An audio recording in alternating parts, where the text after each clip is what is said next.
Abasuhuje mwese bakunze umupira w'amaguru ku isi hose ndetse no mu Rwanda.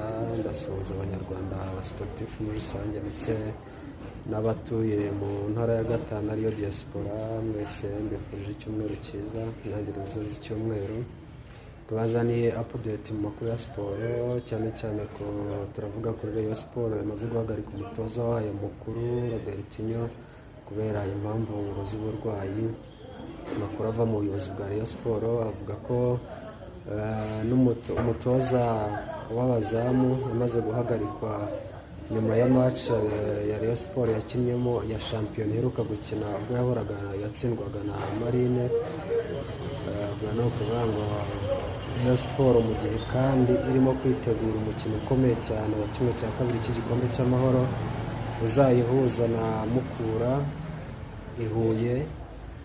Urumva ko Rayon Sport itorohewe cyane, irakomerewe cyane rwose. Rayon Sport rero yarebye isanga ari n'umuzamu Kadime Ndiaye agomba guhagarikwa, cyane ko avugwaho ibintu bitandukanye by'uko yaba arimo asigaye atanga match za Rayon Sport ikazitsindwa, harimo na match yakinnye na Marine. Biravuga ko yari yahawe ruswa kugira ngo yari yariye amafaranga bamunyuzeho kugira ngo niko tubyita hano iwacu mu Rwanda, kugira ngo aze gutsindisha Rayon Sport ari amanota yahereze Marine.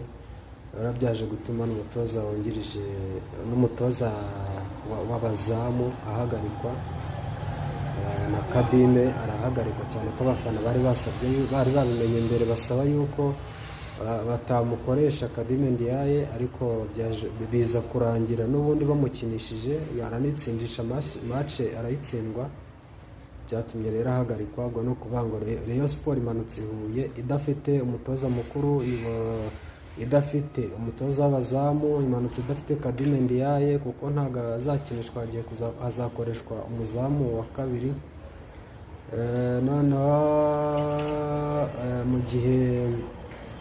mu gihe umutoza uyimanukanye usa naho nawe ugiye gutoza imikino isigaye ari umutoza watozaga ikipe y'abagore, muramuzi cyane, ari nawe amaze guhesha igikombe cya shampiyona cy'umwaka, ikipe y'abagore yamaze kugitwara rwose kuko nta cyabihagarika. ubu niwe ugiye kuba ikipe y'abagabo rero ya Rayon Sport. Imikino isigaye niwe asa naho agiye kwitoza. Tuvuye kuri Rayon Sport, update zindi, imikino ya Champions League yarabaye. Arsenal yakubise Real Madrid umukino ubanza, bazongera